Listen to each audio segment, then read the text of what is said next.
लागल हक भीड़ बड़ी भारी, चले के करी ले तैयारी। लागल हक भीड़ बड़ी भारी, चले के करी ले तैयारी।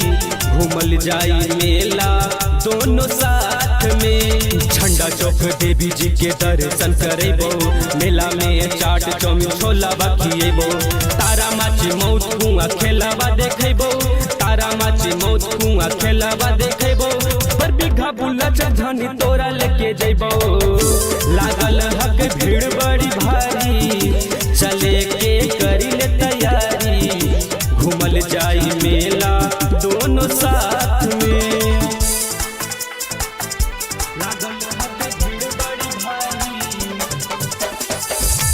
चले के करी ले तैयारी। सजल है पंडाल माई के महिमा है निराली। व्यापार मंडल चले के धनी करी ले तैयारी। जल्दी कर धनी चले मैया के दुआरी। जल्दी कर धनी चले मैया के दुआरी। करके मैया रानी बघावा सवारी। लागल हक भीड़ बड़ी भारी, चले के करी ले तैयारी। घूमल जाई मेला दोनों साथ में। लागल हक भीड़ बड़ी भारी, चले के करी ले तैयारी। गोला पर के काली माई के महिमा है निराली। पैसा के पंडाल देखे आवे नर नारी। जल्दी चले धनी काली माई के दुआरी। जल्दी चले धनी काली माई के दुआरी।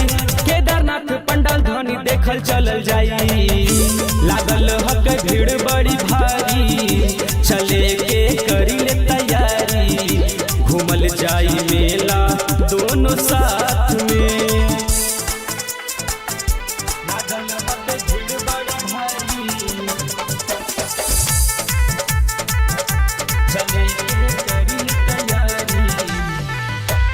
बड़ी भीड़ हकौ धनी होतौ खेलम खेला।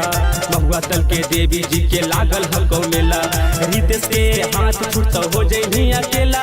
गुंजन के हाथ छुटतौ हो जइही अकेला। हो जइतौ गे धनी तोर देखल सब मेला।